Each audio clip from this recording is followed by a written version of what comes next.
The Warriors are back. I got them winning 42 games and fourth in the West. Let's dive right into the film. Let me show you why. What's the same? Steph Curry is still going to move relentlessly around the basketball court. This is the good old Warriors of old, just a common action in their offense. Whenever he kind of cuts through the paint, if a big has the ball, say here, he's going to pass it out and then go set one for Steph, where obviously he is the greatest in the game making that shot. Here it is again as he gets topsided after a back cut here by Wiggins. Now Steph gets topsided. Now he's going to come out the other side off Oubre. Now he's going to tight curl that. And now he's going to come back around Looney. Just you got to chase him around all day long. And if you double and step up on him, obviously he's making the dump off pass to the big. Looney does a nice job finishing. This was just a simple zipper floppy, side out of bounds, but it's a good illustration of his gravity as two guys step up on him, coming off Toscano Anderson, who then makes the extra pass to Oubre. Crucial to have a competent three-point shooter and spacing around him. What's new? We say it's a copycat league. Let me know if you recognize this set. My longtime followers will remember this is Elbow X. Steve Kerr stole this from the Miami Heat, Eric Spoelstra. It's really their favorite set in Miami, and it looks like Golden State is running a ton of it this season. Basically, a wing and a big are going to play games down here just to get open. Then they're going to hit the big almost every time, and then the guards are going to play split game. From here, it's pretty much just a read. That time, Steph screened for Wiggins, who came into a handoff. Wiggins didn't make the greatest read or pass in the world, but let's show you a couple other options out of it. You see, basically, this is just fluff to get open. Now we got a back cut here, and now Steph is going to back cut. Again, this is usually Bam Adebayo. Well, the Warriors don't have Bam, but they do have Draymond, who's an unbelievable passer when he's back. The rest of these guys are okay at it. But certainly for Draymond, this will be a tremendous set for him to pass out of. I think Wiseman will do pretty well there as well. They didn't have those guys for the preseason, so here we've got Chris in it. Bazemore slips out of it. Now Steph gets the handoff. Now Chris is wide open on the pop. It's a really good set. They're executing it really well. Expect to see a lot of that tonight. At point guard, guy named Steph Curry. You might have heard of him. Yeah, he's pretty good hitting threes off pick and rolls, off the dribble in transition. Off when he sets a screen, he's almost always coming off. He sets this flex sideline out of bounds. Then he's coming off a pin down. His footwork is outrageous.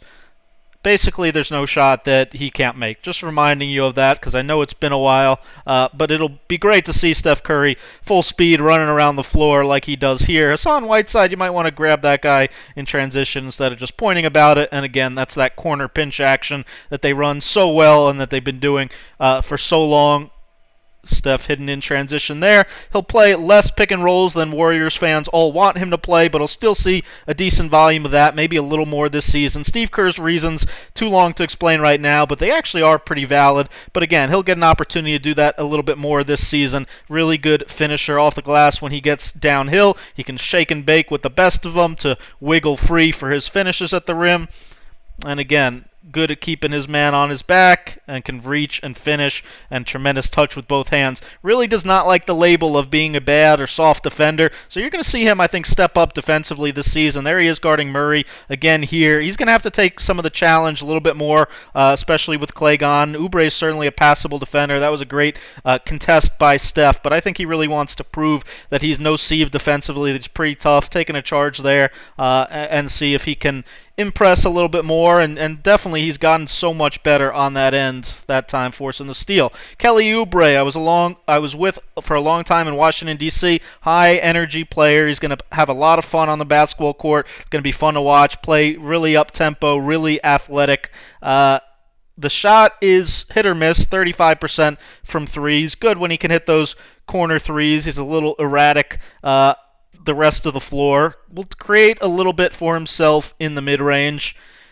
When he tries to get to the basket, he almost always is putting the ball back in his left hand, which makes him pretty predictable. He ends up getting blocked around the rim a lot. Sometimes I think gets too laser-focused on offense. I'll show you what I think his role really needs to be. You see again here going right. He really can't finish going that way. Needs to think pass more when he gets the ball into the paint.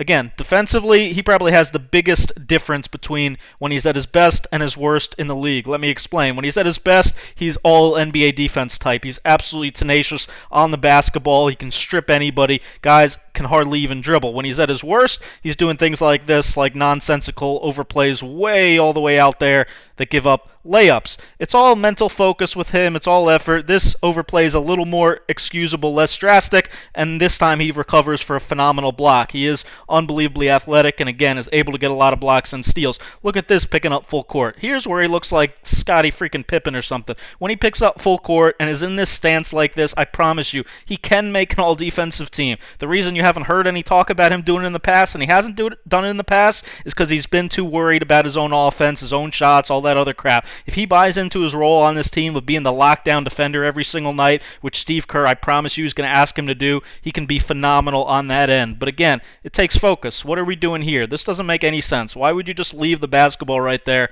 and give up a dunk? There's a few maddening things that he has to get out of his game, but again, you just see the potential he oozes defensively because he is super athletic, super long wingspan. But why would you open up and give De'Aaron Fox a left-hand drive? That's what he does. Again, he can get there. The Warriors demand that you play defense every second. If they get a bought-in Kelly Oubre on that end, he'll be phenomenal. If not, he'll just be a passable, decent basketball player like he's been for his career.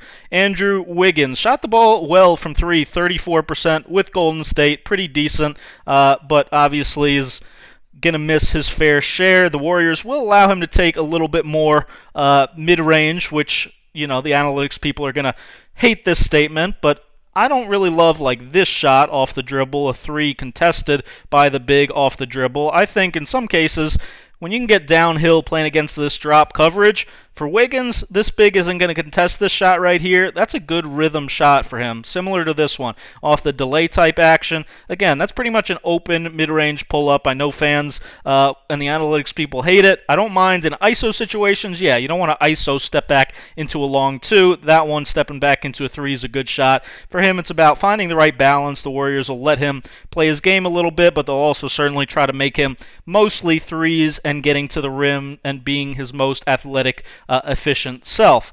The question is more, do they need him to take over games this season? Do they need him to handle the ball a lot? We'll see how much with Steph, with Draymond back. He is a decent passer. He's got, acceptable floor vision. Like Oubre, capable of being a very good defender, not outstanding. Probably a little less potential on that end than Oubre, but like him, he's a very athletic, high-motor guy. Draymond Green, we saw a little bit earlier. He'll be the starting four. He's out tonight. You know his game pretty well. You can see my breakdown of his game more in depth from a while ago up at top. James Wiseman, you probably don't know as well. He's the starting center tonight. Didn't play in the preseason, so we have no film of him, but I also recently did a draft edit on him. You can find that up at the top as well. I love his game. He was number 2 on my board. I think he could beat Rudy Gobert with more offense. Off the bench, they certainly, as long as Draymond's out, have some depth at the big spot. They have a few guys who can step in. Kevon Looney is still trying threes for some reason. He's 6 of 40 career. I know the entire NBA has to do that, but I don't know. Maybe just make your free throws. 60% career from the free throw line. Focus on that. Do the little things. Roll, catch the ball, finish. To be fair to him, he does play that role well. He sets good screens. He slips to the basket. He catches the ball pretty well, and he finishes. So that's pretty much what they ask him to do. Don't ask him to catch the ball and dribble and make plays because he's not very good at that. He doesn't have very good ball skills in terms of dribbling or passing or having the ball far out from the basket. He's a good steals defender and will get after it, will hustle, and get on the floor and play with a pretty high motor. Eric Paschall, 29% from 3. He's also going to jack some of them up. Yeesh, that one not so good. Maybe he'd be better off getting to his spot again in the mid-range, where to me he's a little bit better around that elbow free throw line area. But again, that's sometimes a forbidden shot in the NBA. Nice little long step here. He's good attacking the basket. Probably by far their best big off the dribble. Got some shake and bake to him. Nice little pass to Looney there, who's got to finish that. And he's a capable defender. He's a little bit undersized, but he makes up for it with a really low base, really strong, physical, gets his chest into you, plays, again, with a high motor, makes up for it on that end. Marquise Chris took threes at the beginning of his career in Phoenix, was really bad at them. Somebody then convinced him to basically not take them. Now he's taking them again, and you know what? He actually looks decent out there, so we'll see what it looks like in the regular season. To me, personally, I think of those three bigs, he actually probably has the best outside shot. Form just looks pretty good. I think he's got some potential on that end. Otherwise, he's obviously a super athlete roll man. He's definitely a lob threat. Steph is going to obviously cause a lot of attention on early drags and things like that, just putting the onus on Chris to finish at the rim, which he's done pretty well in his time in Golden State. He will have a high number of what the hell are you doing plays. These are the ones he needs to cut out. Why in the world would you try to save this ball when it's clearly off Sacramento? Now it's off you. Don't do that. And then something like this will drive Steve Kerr nuts. You can't just kind of throw the outlet to nobody. Not good. But make plays like this, step in, take charges, and you will find your way on the floor and maybe even make some threes. He also can block some shots, is the best rim protector probably of those bigs. Kent Bazemore, welcome back to Golden State. He is obviously a slasher. Can you believe he's only 31? He feels like he's much older than that, but still very athletic, up-tempo, wants to get to the rim every time in transition, which is a lot of their style this season and their new look. Can handle the ball mostly for himself, not a tremendous playmaker, but he's got a nice little inside-out dribble to get to the basket, finish with his left hand, and again, you don't want to let him go left defensively because that is what he does. The three-point shooting, more of a mixed bag, certainly not great from the top, but he is a corner three specialist. Get out of my corner, what are you doing there?